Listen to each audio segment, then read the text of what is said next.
Hi friends, welcome to ઈ જ્ઞાન mentor YouTube channel. આજનો આપણો ટોપિક છે ધોરણ 6માં લેવાનારી પ્રાથમિક શિષ્યવૃત્તિ પરીક્ષા અંતર્ગત આજે આપણે વિજ્ઞાન પર્યાવરણ વિષયના અગત્યના પ્રશ્ન બેંકની ચર્ચા કરવાના છીએ. વિડીયો શરૂ કરતા પહેલાં જો તમે ચેનલ પર નવા હો તો ચેનલને સબસ્ક્રાઈબ કરજો અને બાજુમાં રહેલ બેલ આઇકનને પ્રેસ કરજો કે જેથી કરીને મારા નવા આવનારા વિડીયોનું નોટિફિકેશન આપના સુધી પહોંચતું રહે. વિદ્યાર્થી મિત્રો, આપ સૌને વિનંતી છે કે આપ વિડીયોના અંતમાં છેલ્લા પ્રશ્નનો જવાબ તમારે મને કોમેન્ટ બોક્સમાં જણાવવાનો છે. તો વિડીયોને અંત સુધી નિહાળશો. તો જોઈએ મિત્રો આજનો વિડીયો.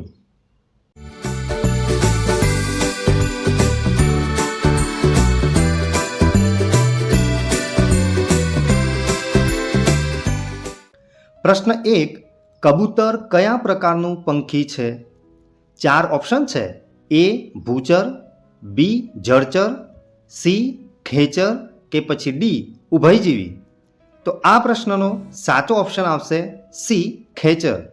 વિદ્યાર્થી મિત્રો, ભૂચર એટલે કે જે જમીન પર હોય એને ભૂચર કહેવાય, પાણીમાં રહેતા હોય એને જળચર કહેવાય, જ્યારે આકાશમાં ઉડતા હોય તેને ખેચર કહેવાય છે, જ્યારે ઉભયજીવી એટલે જે પ્રાણીઓ પાણી અથવા તો જમીન પર બંને જગ્યાએ જીવી શકતા હોય તેને ઉભયજીવી કહેવામાં આવે છે. પ્રશ્ન 2. પંખીઓને કાનની જગ્યાએ શું હોય છે?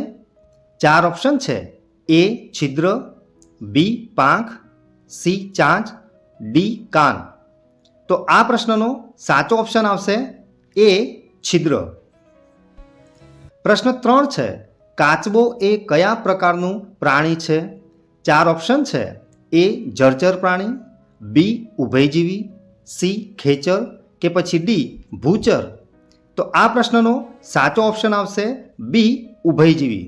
વિદ્યાર્થી મિત્રો, કાચબો એક એવું પ્રાણી છે કે જે જમીન પર અને પાણી બંને જગ્યાએ એ જીવી શકે છે, એટલે એને ઉભયજીવી કહેવામાં આવે છે. પ્રશ્ન 4 છે. જળચર પ્રાણી કયું છે? 4 ઓપ્શન છે. એ મગર, બી કાચબો, સી કબૂતર કે પછી ડી માછલી. તો આ પ્રશ્નનો સાચો ઓપ્શન આવશે ડી માછલી. કારણ કે મગર અને કાચબો એ બંને જમીન પર અને પાણીમાં બંને જગ્યાએ રહી શકે છે, જ્યારે જે કબૂતર છે એ અવકાશમાં અને જમીન પર એ પણ બંને જગ્યાએ રહી શકે છે. એટલે આપણો જે સાચો ઓપ્શન છે એ ડી માછલી આવશે. નીચેનામાંથી કયું અંગ પાચન અંગ છે? 4 ઓપ્શન છે. એ કાન, બી ફેફસા, સી હાથ કે પછી ડી અન્નનળી. તો આ પ્રશ્નનો સાચો ઓપ્શન આવશે ડી અન્નનળી. પ્રશ્ન 7 છે. કયા પ્રકારની જમીન વરસાદ પછી તરત જ સુકાઈ જાય છે? 4 ઓપ્શન છે. એ માટિયાર, બી કાપાળ જમીન, સી કઠણ જમીન કે પછી ડી રેતાળ જમીન. તો આ પ્રશ્નનો સાચો ઓપ્શન આવશે ડી રેતાળ જમીન. પ્રશ્ન 8 છે. અન્નનળીમાંથી ખોરાક કયા અંગમાં જાય છે? 4 ઓપ્શન છે. એ જઠર, બી કાન, સી મોટું આંતરડું કે પછી ડી નાનું આંતરડું. તો આ પ્રશ્નનો સાચો ઓપ્શન આવશે એ જઠર. પ્રશ્ન 9 છે. કયા દિવસને વિશ્વ સ્વાસ્થ્ય દિન તરીકે ઉજવાય છે? 4 ઓપ્શન છે. એ 8મી માર્ચ, બી 5મી સપ્ટેમ્બર, સી 2 ઓક્ટોબર કે પછી ડી 7મી એપ્રિલ.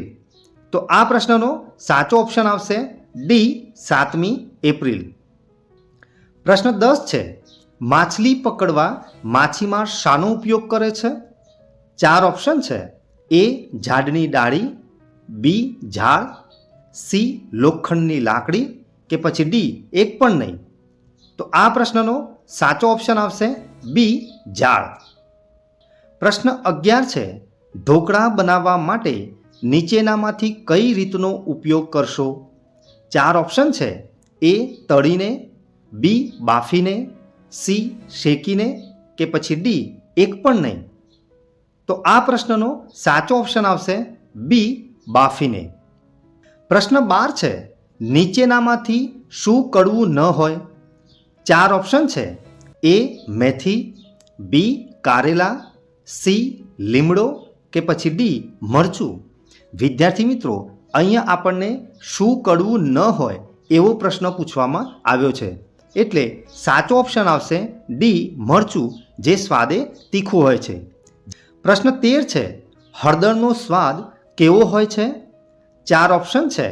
એ કડવો, બી તીખો, સી તુરો કે પછી ડી ખાટો. તો આ પ્રશ્નનો સાચો જવાબ આવશે સી તુરો. પ્રશ્ન 14 છે, કાંપાળ જમીનમાં કયા પદાર્થોનું પ્રમાણ વધુ હોય છે? 4 ઓપ્શન છે. એ માટી, બી સેન્દ્રિય, સી રેતી કે પછી ડી પથ્થરો.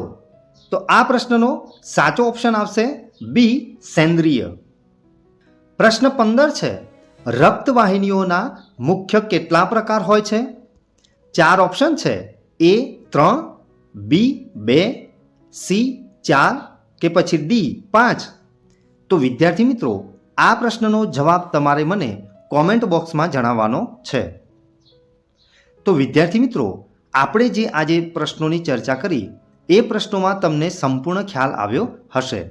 જો તમને આ વિડીયો ગમ્યો હોય તો વિડીયોને લાઈક કરજો અને શેર કરવાનું ભૂલતા નહીં. ફરી મળીશું આવા જ ઇન્ટરેસ્ટિંગ ટોપિક સાથે. ધન્યવાદ.